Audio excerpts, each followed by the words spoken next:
ముద్రగడ పద్మనాభం మృతిపై రాజకీయ ప్రముఖులందరూ కూడా సంతాపం వ్యక్తం చేస్తున్నారు. ఈ రోజు కిర్లంపూడికి ఆయన మృతదేహం చేరుకుంటుంది. దానికి సంబంధించిన బ్రేకింగ్ అప్డేట్ ఇప్పుడు మనం చూద్దాం.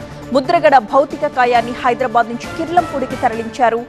నిన్న రాత్రి హాస్పిటల్ నుంచి అంబులెన్స్ ద్వారా కిర్లంపూడికి తరలించారు. ఇవాళ కిర్లంపూడిలో అంత్యక్రియలు నిర్వహించే అవకాశం ఉంది. మరొక వైపు ముద్రగడ మృతి పట్ల ప్రముఖులు, రాజకీయ నేతలు సంతాపం ప్రకటించారు. నీతికి నిజాయితీకి నిలువెత్తు నిదర్శనం ముద్రగడ అన్నారు.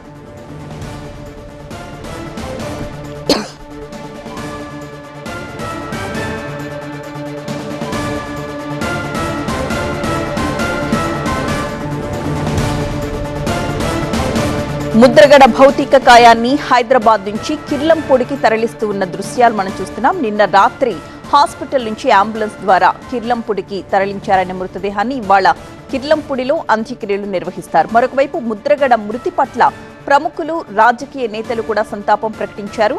నీతికి నిజాయితీకి నిలువెత్తు నిదర్శనం ముద్రగడ అన్నారు.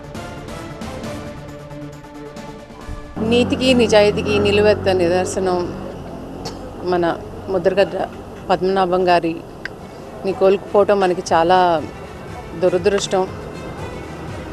వంగవీటి రంగా గారికి పద్మనాభం గారికి ఎంతో మంచి అనుబంధం ఉండేది. అప్పట్లో చాలా మంచి స్నేహితులు. ఆయన్ని కోల్పోవటం అనేది చాలా చాలా బాధాకరం. రాష్ట్ర రాజకీయాల్లో ముద్రగడ పద్మనాభం గారిది ఒక చెరిగిపోని ముద్ర అని చెప్పాలి. బ్రతికినంతకాలం కాపు సామాజిక వర్గం కోసం ఆయన చేసినటువంటి పోరాటాలు, చేసినటువంటి నిరసన దీక్షలు, ఆయన అధికారంలో ఉన్నా అధికారంలో లేకపోయినా ఎప్పుడూ కూడా అందరూ బాగుండాలి,